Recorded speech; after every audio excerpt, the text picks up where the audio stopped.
হরে কৃষ্ণ বন্ধুরা, তোমরা সবাই কেমন আছো? আশা করি গোবিন্দের কৃপায় সবাই ভালো আছো। তো দেখো, যে চাল কুমড়োটা আমি কিনেছিলাম ওইটা দিয়ে বানাবো বড়ি। তো অনেক কষ্টে দেখো নুড়ি করেছি কাটার জন্য, কাটতে আর পারি না। তো অনেক কষ্টে খণ্ড খণ্ড করেছি। লোক দেখে হাসবে, যে ভাববে কি দিদি একটা চাল কুমড়োও কাটতে পারে না। কিন্তু কেন বলো তো, আমার যেহেতু গোপালের যে বটিটা আছে ওটা একটু ছোট, আমি ছোট ছোট বটি ইউজ করতে ভালোবাসি, বড় বড় বটি দেখলেই আমার ভয় লাগে। তো সেই জন্য ছোটো বটিতে কাটতে একটু সমস্যাই হয়েছে, যাই হোক চলে যাবে, কাজ ঠিক চালিয়ে নেব। তো এই যে দেখো, এর যে দানাগুলো আছে সেটা আমি ওই যেটা আলু ছোলা হয় না ওইটা দিয়ে বের করে নিয়েছি, কারণ দানাগুলো তো বের করেই নিতে হবে। তো এইভাবে সবগুলো দানা আমি বের করে নেব। আর আগের দিন রাতে আমি বিউলির ডাল ভিজিয়েই রেখেছিলাম, যাতে বড়ি দিতে আমার সুবিধে হয়। তো সকলে এই শীতের সময় চাল কুমড়োর বড়ি বানিয়ে নেওয়াটা ঘরে সব খুব ভালো কাজ, কারণ বড়ি যদি বানিয়ে নাও না, বাইরের বড়ি খেতে তো গোপালকে দেওয়া যায় না। বাইরের জিনিসটা যত আমরা অ্যাভয়েড করব ততই আমাদের পক্ষে খুব ভালো। তো দেখো, এই যে স্টিলের যে ঘষুনি ছিল, আগে তো কী একটা কাঠের মতন দেখতে ছিল, ওগুলোতে ধারালো ছিল কিন্তু অতটা ভালো হতো না। এখন যেহেতু স্টিলের উঠেছে, খুব সুবিধে। তো পুরো চাল কুমড়োটা আমি ঘষে নিলাম। এবার কি হয়েছে, এইটা এই যে চালের যে চাল কুমড়োর যে নোটটা, যেটা কি বলে, যাই হোক ওইটাকে ভালো করে ধুয়ে নিতে হবে। না ধুয়ে নিলে ওটা টক থেকে যাবে, যেহেতু চাল কুমড়োতে একটু টকসি ভাব থাকে, সেই জন্যই। তো আমি সবগুলো ভালো করে ধুয়ে নিয়েছি। দিয়ে এই যে দেখো, কাপড় দিয়ে, আমার ক্যামেরা ধরার তো লোক নেই, তাই তোমাদের দেখতে হয়তো একটু অসুবিধাই হবে। তো এই কাপড় দিয়ে এইভাবে ভালো করে ছেঁকেও নিতে হবে।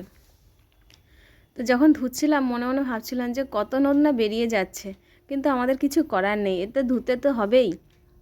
তো ধুয়ে নিয়েছি, নিয়ে এবার এই ছাঁকনি দিয়ে যেরকম আমরা কি বলে ওটাকে, ছানা যেভাবে আমরা বের করে নিই, তো সেইভাবে চিপে এই দেখো এইভাবে জলটাকে আমাদের বের করে ফেলে দিতে হবে। কারণ আগের বারে বড়ি বানিয়েছি, তোমাদের সঙ্গে শেয়ার করা হয়নি যে যতটা চালের জল বের করে নেবো তাহলে বড়ি দিতে সুবিধে হবে। নইলে কী হবে, বড়ি যখন দেবো ওইগুলো ঢিলে ঢিলে মানে দেখতে ভালো লাগবে না, বেশ শক্তপোক্ত হবে না, সেই জন্যই। এই দেখো, এত বড় একটা চাল কুমড়ো, আর নোট কত অল্প। তো এখনও বড় একটা আছে, তো সেটা তো আবার এক মাতাজি বলেছে যে আধা ওনাকে দিতে।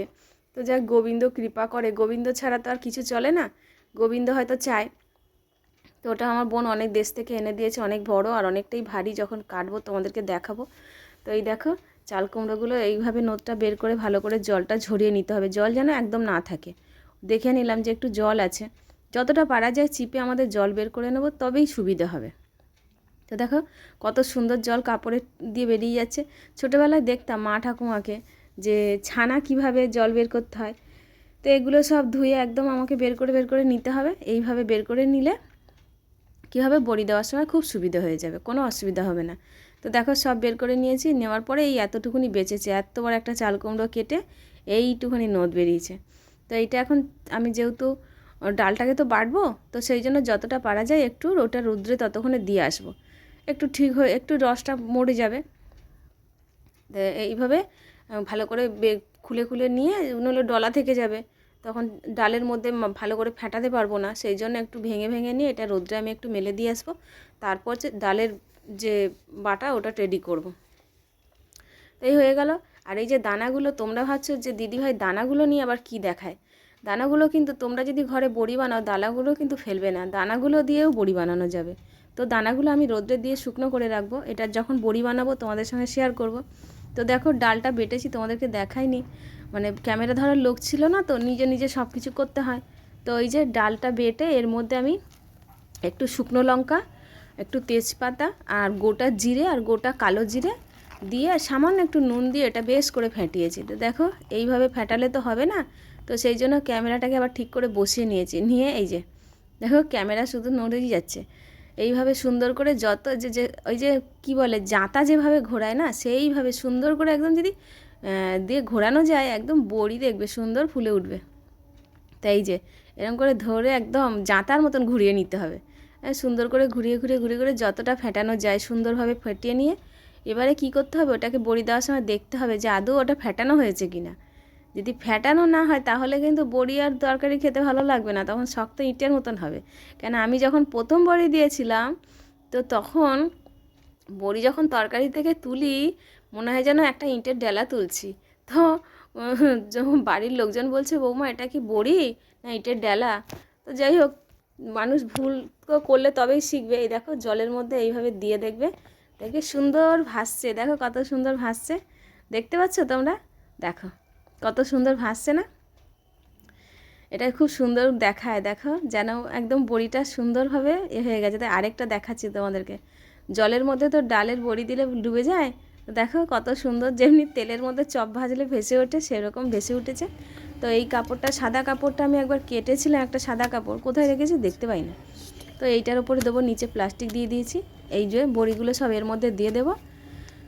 এখন বড়ি দেওয়ার পালা, রোদ্দুর অনেক উঠে গেছে, একা একাই সবই করতে হয়, আবার গোপালের রান্নাও থাকে। এই যে বড়ি দেওয়া স্টার্ট হয়ে গেছে।